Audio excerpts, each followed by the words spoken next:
Hello, जय हिंद साथियों। कैसे हैं आप सभी। उम्मीद है कि आप सभी स्वस्थ होंगे और बहुत ही अच्छे से आप लोगों की तैयारी चल रही होगी। स्वागत है आप सभी का आपके अपने परिवार लक्ष्यवर्धी में। साथियों, इस क्लास में हम लोग हिंदी का प्रैक्टिस सेट करते हैं और आज हमारा जो प्रैक्टिस सेट नंबर है 60 नंबर प्रैक्टिस सेट है। आप किसी भी एग्ज़ाम की तैयारी कर रहे हैं जिसमें आपके हिंदी से क्वेश्चंस पूछे जाते हैं, आप सभी के लिए ये क्लास ले सकते हैं। तो साथियों, बिना किसी देरी के शुरू करते हैं आज की क्लास। आज की क्लास का आपका पहला क्वेश्चन है, निम्नलिखित में से तद्भव शब्द है। आपको बताना है कि इनमें से तद्भव शब्द कौन सा है। इतना, व्याख्यान, अग्रवर्ती या फिर एकल पुत्र, इसमें से तद्भव शब्द क्या हो जाएगा, ये आपको बताना है। तो देखिए, इसमें जो आपका व्याख्यान है ये तत्सम है। इसका जो तद्भव बनेगा क्या बनेगा, इसका जो तद्भव बनेगा वखान बनेगा। क्या? वखान बन जाएगा। और जो अग्रवर्ती है इसका तद्भव बनेगा अगाड़ी। क्या? अगाड़ी पिछाड़ी कहते हैं ना, अगाड़ी को चलो, है ना। अग्रवर्ती का तद्भव बनेगा अगाड़ी। एकल पुत्र का तद्भव बन जाएगा इकलौता। इकलौता या फिर एक लौता, बात एक ही होती है, ठीक। इकलौता। तो आपके क्वेश्चन का जो सही आंसर है इतना, ये आपका तद्भव शब्द है। इतना का अगर आपसे तत्सम पूछा जाए, इतना का तत्सम क्या बनेगा, ई या त। इयत तत्सम बनता है इतना का। क्लियर? चारों ऑप्शन आपको अच्छे से समझ में आ गए। इनको आप नोट जरूर कर लीजिएगा जो चीज़ें आपको नहीं आती हैं, ठीक है। इसके बाद अगला क्वेश्चन है आपका, निम्न में से पुर्तगाली भाषा के शब्द हैं। पुर्तगाली भाषा के कौन से शब्द हैं ये आपको बताना है। चारों ऑप्शंस में से देखिए किस ऑप्शन के जो सारे शब्द हैं वो पुर्तगाली भाषा के हैं। तो आपका पपीता, पिस्तौल, तंबाकू और गोदाम, जो ये चारों शब्द हैं ये आपके पुर्तगाली भाषा के शब्द हैं। ऑप्शन नंबर ए आपका बिल्कुल सही हो जाएगा। इसके बाद जहाज, मुश्किल, तहसील और ईमान, जो ये शब्द हैं ये आपके अरबी भाषा के हैं। किस भाषा के हैं? अरबी भाषा के हैं। इसके बाद तोप, तमंचा चला दो, सौगात आ गई, बारूद खरीद लो, ये जो सारे शब्द हैं ये आपके तुर्की भाषा के हैं। तोप, तमंचा, बारूद, सौगात, ये सारे शब्द हैं तुर्की भाषा के। इसके बाद जो आपका त्रुप है, त्रुप, ऑप्शन नंबर डी में देखेंगे त्रुप, ये आपका डच भाषा का है। ये आपका डच भाषा का है, ठीक। इसके बाद बिस्कुट आपका अंग्रेजी का है। बिस्कुट अंग्रेजी का है। और जो काजू है, काजू तो आपको पता ही है कि ये आपका पुर्तगाली है। पुर्तगाली है। झम्पान, झम्पान किस भाषा का शब्द है, कई बार आपके एग्जाम में बन चुका है। झम्पान जो है जापानी है, याद रखेंगे। झम्पान जापानी शब्द है। क्लियर? इसके बाद अगला क्वेश्चन है आपका, निम्नलिखित में से कर्मधारय समास का उदाहरण है। आपको बताना है कर्मधारय समास का उदाहरण क्या हो जाएगा। राज्याध्यक्ष हो जाएगा, या फिर महोषधि हो जाएगा, या फिर आपका रसोई घर हो जाएगा, या फिर सचिपति हो जाएगा। तो देखो, सचिपति क्या होता है। सचिपति यानी कि इंद्र को कहते हैं। सचिपति किसे कहते हैं? इंद्र को, ठीक। तो ये तो आपका बहुब्री समास हो जाएगा, बहुब्री हो जाएगा। इसके बाद रसोई घर यानी कि रसोई के लिए घर, तो यहाँ पर आपका तत्पुरुष समास हो जाएगा, है ना, तत्पुरुष समास। इसके बाद महोषधि यानी कि महान है जो औषधि, ऑप्शन नंबर बी, है जो या फिर के समान, जहाँ पर आपके कारक विभक्ति आते हैं तो वहाँ पर क्या होता है, आपका कर्मधारय समास होता है। जहाँ पर है, जो या फिर के समान शब्द आ जाते हैं वहाँ पर कर्मधारय समास हो जाता है। क्लियर।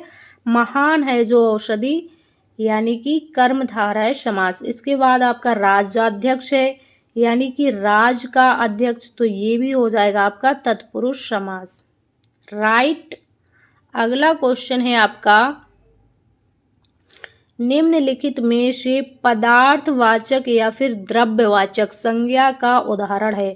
आपको बताना है पदार्थवाचक या फिर कहें तो द्रव्यवाचक संज्ञा का उदाहरण क्या है। अब देखो, पदार्थवाचक या फिर द्रव्यवाचक संज्ञा कौन सी होती हैं, जिनको हम लोग नापते तौलते हैं, है ना, जिनको नापा और तौला जा सके वो आपकी पदार्थवाचक या फिर द्रव्यवाचक संज्ञा हो जाएंगी। नापा और तौला जा सके।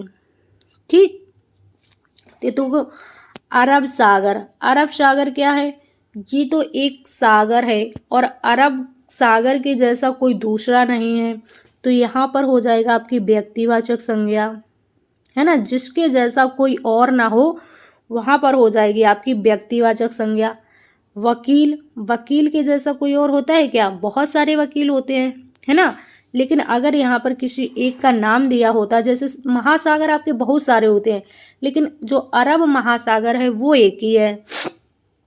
अब वकील तो बहुत सारे हैं लेकिन कोई अगर एक वकील का नाम होता तो ये भी व्यक्तिवाचक होती, लेकिन ये वकील है तो ये पूरे वकीलों की जो जाति है उसका बोध करा रहा है वकील, तो यहाँ पर आपकी जातिवाचक संज्ञा हो जाएगी। इसके बाद तांबा, तांबा को हम लोग नापते तोलते हैं, है ना, ये एक पदार्थ है, द्रव्य है, पदार्थ है, तो यहाँ पर कौन सी संज्ञा हो जाएगी, ऑप्शन आपका सी सही हो जाएगा। तांबा में जो है आपकी पदार्थवाचक संज्ञा है। काफिला, काफिला क्या होता है, काफिला जैसे बहुत सारे लोगों का जो समूह होता है उसको काफिला कहते हैं, तो यहाँ पर कौन सी संज्ञा हो जाएगी, समूहवाचक संज्ञा। क्लियर। चारों ऑप्शन आपको अच्छे से समझ में आ गए। ठीक। इसके बाद अगला क्वेश्चन है आपका, राधा हाथ से खाना बनाती है, वाक्य में कौन सा कारक है। हाथ से खाना बनाती है, यानी कि हाथ से बनाती है या फिर हाथ के द्वारा खाना बनाती है, तो कौन सी संज्ञा हो जाएगी, करण कारक हो जाएगी, अधिकरण कारक हो जाएगी, संबोधन।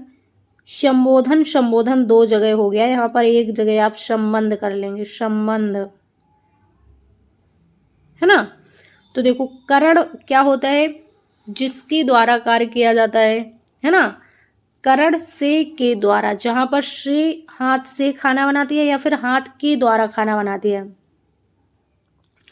तो यहाँ पर आपके क्वेश्चन का जो सही आंसर होगा ऑप्शन नंबर ए, करण कारक। अधिकरण में कौन सी विभक्ति आती है, अधिकरण में आएगी या फिर पर आएगी। जैसे आपका मेज पर पुस्तक रखी है, संबोधन में हे राम, हे भगवान, है ना। संबंध में कैसे आएंगे आपके शब्द, जैसे राजा का पुत्र, है ना, इस तरह के। क्लियर। अगला क्वेश्चन है आपका, निम्न में से शुद्ध वर्तनी वाला शब्द पहचानना है। शुद्ध वर्तनी किस शब्द की है। कवित्री आपको बताना है किस तरह से लिखा जाता है, कवित्री, कवियत्री, कवियित्री या फिर कवियित्री। तो आपके क्वेश्चन का सही आंसर है ऑप्शन नंबर डी। एक चीज आप याद रखेंगे, कवित्री की जो शुद्ध वर्तनी होती है यही होती है। कवित्री की शुद्ध वर्तनी में आप ऐसे भी याद कर सकते हैं कि कवि नहीं आता है, कवि होता है ये नहीं आता है, कब आता है, कव इत्री। ठीक, इस तरह से। क्लियर। इसके बाद अगला क्वेश्चन है आपका, कलम तोड़ना मुहावरे का अर्थ क्या है। आपको बताना है कलम तोड़ना मुहावरे का अर्थ क्या है। जज के द्वारा मृत्यु दंड सुनाना, बहुत अच्छा लिखना, अपना संबंध तोड़ना या फिर लिखे हुए को काटना। क्या जज के द्वारा मृत्यु दंड सुनाना इसे ही कहते हैं कलम तोड़ना? बिल्कुल नहीं। बहुत अच्छा लिखना, यानी कि बहुत अच्छा लिखने का मतलब यहाँ पर ये है कि जो भी आप लिख रहे हो वो अच्छा लिख रहे हो। अच्छा का मतलब आप सही लिख रहे हो, समझ रहे हो। अच्छा का मतलब होगा आप सही लिख रहे हो, जो भी आप लिख रहे हो वो एकदम न्यायपूर्वक आप लिख रहे हो, बिल्कुल न्याय संगत लिख रहे हो। बहुत अच्छा लिखना, इसका जो सही आंसर हो जाएगा ऑप्शन नंबर डी। यानी कि जैसे आप जब जज साहब होते हैं, किसी फैसले को सुनाने के बाद जब किसी केस पर सुनवाई होती है, उसका जो पूरा मतलब जब पूरा फैसला हो जाता है न्याय संगत, तो वहाँ पर बहुत अच्छा लिखना है, यानी कि बहुत अच्छा लिखना। क्लियर। इसके बाद अगला क्वेश्चन है आपका, अंतर्राष्ट्रीय मातृभाषा दिवस कब मनाया जाता है। आपको बताना है अंतर्राष्ट्रीय मातृभाषा दिवस कब मनाया जाता है। 21 फरवरी, 14 सितंबर या फिर 10 जनवरी या फिर इनमें से कोई नहीं। तो आपके क्वेश्चन का जो सही आंसर होगा ऑप्शन नंबर 1, 21 फरवरी। अब देखो 14 सितंबर को क्या मनाया जाता है। 14 सितंबर को मनाया जाता है आपका हिंदी दिवस, हिंदी दिवस के रूप में मनाया जाता है।